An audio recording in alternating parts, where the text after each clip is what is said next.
America Looks Abroad. This is the 35th in a series of broadcasts presented by the staff members of the Foreign Policy Association.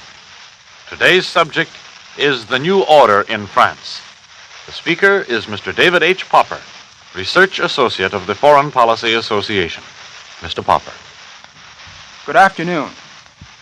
This is Bastille Day, national holiday of the French Republic, which used to be celebrated with parades, oratory, dancing in the streets. Today, externally at least, it is not very much more than just another Sunday for most Frenchmen. Although the war still rages undiminished around its Atlantic and Mediterranean borders, France has already begun to reorganize itself for a part in post-war Europe. On July 9th, the French Chamber of Deputies and Senate voted themselves out of existence by passing a resolution giving Marshal Pétain and his government power to create a new charter for the French state. On the following day, both houses of the French Parliament met together in a joint session as a National Assembly under the terms of the old French Constitution of 1875. This assembly has full power to amend the Constitution. There at Vichy, it formally assented to adoption of a constitution abandoning liberty, equality, fraternity as a slogan, and substituting a new trilogy, the rights of labor, family, and fatherland. What these so-called rights are, we do not yet know. Thus a few Frenchmen were given authority to shape the destiny of the new France, subject only to the approval of the French people, in a plebiscite to be held at some unspecified date. The new constitution was duly put into force by Marshal Pétain as chief of the French state on July 12.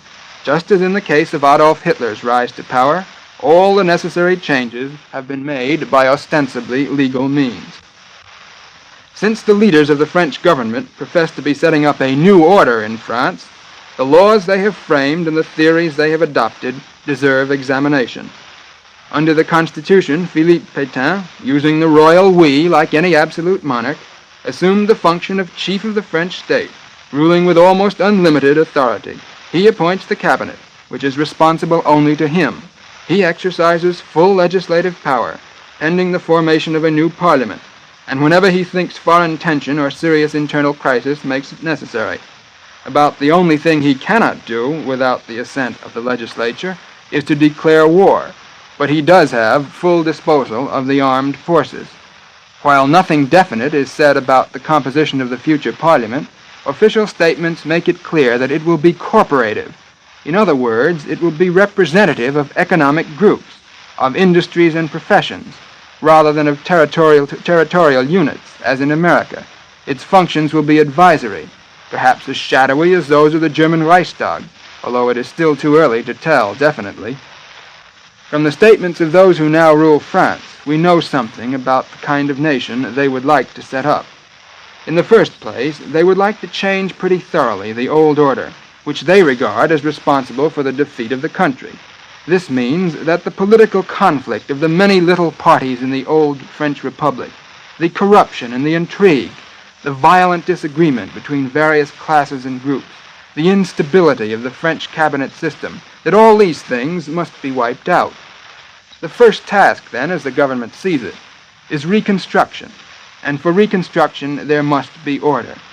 Hence, there will have to be great concentration of authority, for which the new constitution fully provides. The government will dominate all economic life, making free enterprise no more than a memory. In the new, controlled economy, everyone will have to work, and to work hard for subsistence. The trend will turn away from the growth of large industry and labor unions. The country will be encouraged to return to the agricultural and peasant character of old France, a development which would make of France one vast farm territory, dependent on a dominant Nazi Germany for most of its industrial products. This government is to some extent representative of old right-wing forces in France, who have always been insistent on authority. An attempt is being made to build up new loyalties to a type of state very closely akin to those of General Franco in Spain and Premier Mussolini in Italy, quickly, before the stunning effect of defeat has worn off and the French feel tempted to embark on a desperate revolution. At the same time, Marshal Pétain is obviously a great believer in the unifying force of history. by abolishing the départements, or administrative districts into which the French Republic was divided, and by setting up in their place the old provinces under which France was ruled by royalty before 1789, the Marshal seems to be trying to resurrect the ancient glory of France. The historic note is also sounded by the use of Versailles as the French capital, although this is probably due to a desire to be free of the possible fury of the Paris crowd as well. In 1871, too, a new French government, formed after a disastrous defeat, made Versailles its first capital, while Paris rose in the brief but bitter revolution of the Paris Commune. The new government has been called fascist, although its own spokesmen deny the allegation.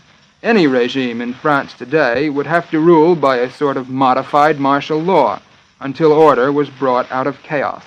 But this much is certain. The new regime has copied most of its basic principles from the authoritarian governments now existing in Europe. Certainly, its composition indicates anything but a democratic orientation. Marshal Pétain, at 84, is too old to direct the state in person. Active leadership has apparently fallen into the hands of a triumvirate, consisting of Pierre Laval, General Maxime Weygand, and Adrien Marquet. Laval is vice premier and the designated successor to Pétain. He is well known in America as an apostle of appeasement, as the man who cultivated close relations with Mussolini, and, let it not be forgotten, once signed an alliance with Soviet Russia in order to strengthen France against the Reich. He is known as one of the country's wiliest politicians. While France was still in the war, rumors were often heard that he favored peace negotiations with Germany. General Weygand, now defense minister and lieutenant of Foch in the last war, is said to have extreme right-wing views and to be strongly anti-communist. Marquet, mayor of Bordeaux and minister of the Interior, is a representative of the French Neo-Socialist Party. This group, now strong at Vichy, broke off from the French Socialist Party in 1933 because the socialist outlook was too international. The neo-socialists were greatly impressed by Hitler's success. They adopted the words order, authority, nation as their slogan, and bitterly assailed the ineffectiveness of the French Parliament. By their former socialist colleagues, they were regarded as little short of fascist. Marquet himself was singled out by some as a future leader because of his abrupt manner and fierce look and Hitler moustache. Marcel Déat, another dissident socialist, now prominent at Vichy, carved a niche for himself in French history by asking the French last summer whether they were ready to die for Danzig. Indeed, the men of Munich are all of them in the forefront today, save only Daladier, who has been refused transportation by the Germans from the Moroccan port in which he took refuge. So the government, except for the generals, is a government of men who opposed the war and were not too reluctant to see the fighting halted. This is a government which assented to defeat and submission, headed by men, some of whom regard France as an old and decadent nation, not able to stand up to the revitalized totalitarian powers on equal terms. Those holding such fatalistic views feel that the country must accept a temporary eclipse as a great power and go through a long period of adjustment and sacrifice before it can emerge once more. They have been defeatist as far as the conduct of hostilities was concerned.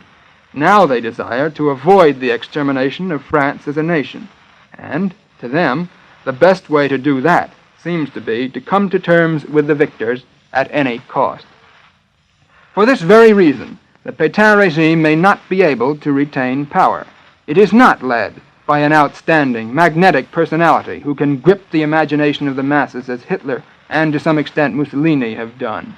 It is led by men carried over from the old order, men who formed some of the cliques which juggled power back and forth in the innumerable cabinets of pre-war days. These are leaders who must themselves bear heavy responsibility for the plight of France today. After the last war and the crises which followed it, Hitler, Mussolini, Kemal in Turkey surged into power at the head of great protest movements against existing conditions. At this moment, the French people, those of them not under the control of German troops, are dazed by the suddenness of events. As their hardships increase, however, despair and fierce determination may produce a new man and a new French political organization. What form it will finally assume no one can yet foresee. But evidently, the government means to control the rebirth of French national energies. It is significant that dispatches from Vichy speak of a new political party, which would presumably receive official protection through the Minister of Youth and Family, Jean Ebonnagaray. Ebonnagaray was a leader in the fascist Croix de Feu in the pre-war days, and he and Marcel Déat might well form a new fascist political organization.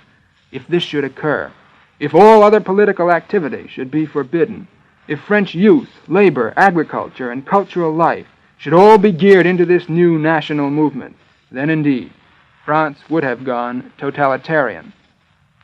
Just now, however, the problem of relations with the victors is predominant.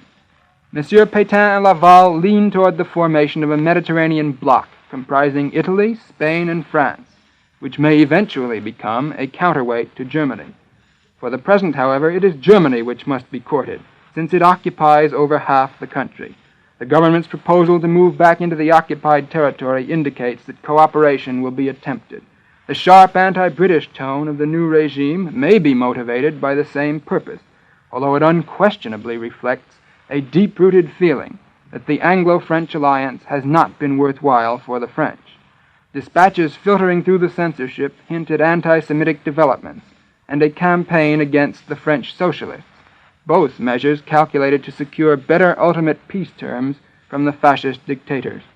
If this purpose is really uppermost in the minds of the new rulers of France, however, the attitude of the German press in the last few days will come to them as a rude shock, for the Nazis have reacted sharply to the news that 80 members of the French National Assembly voted against the resolution giving Pétain full powers to alter the Constitution.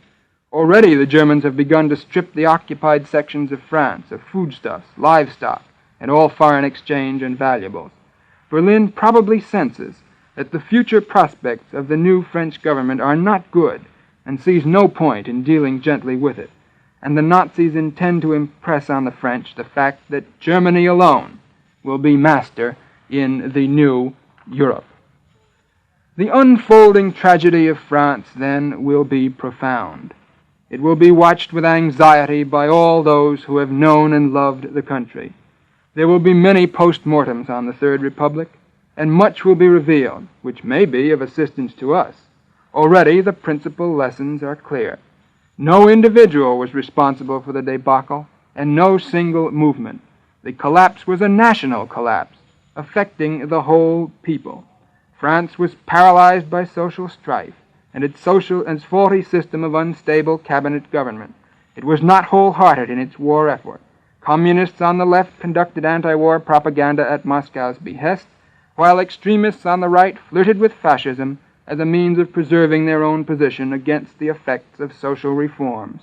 The socialists cut down production by raising labor standards too far above those in neighboring countries, and capitalist interests weakened the state by letting industrial plants grow obsolete, while they sent their funds to foreign countries for safekeeping. In the government, politicians and bureaucrats were sometimes corrupt and more often failed to supply the drive and imagination needed to meet the fascist powers on equal terms. Despite these failings, France did make a worthy war effort, which should not be underrated. Its collapse was due to internal disunity, a lack of economic preparedness for war, a faulty military doctrine, and a diplomacy which had disastrous consequences. Its fate today raises questions fundamental for the future of the United States. You have been listening to Mr. David H. Popper, a staff member of the Research Department of the Foreign Policy Association. If you would like a free copy of this talk, send your request to the Foreign Policy Association, number 8, West 40th Street, New York City. The Foreign Policy Association is a nonpartisan organization open to all who are interested in American foreign policy. It offers accurate information on current world events, and in the world of today, foreign affairs are your affairs. We invite you to tune in next Sunday to hear another speaker in the series America Looks Abroad. This is the National Broadcasting Company, RCA Building, Radio City, New York.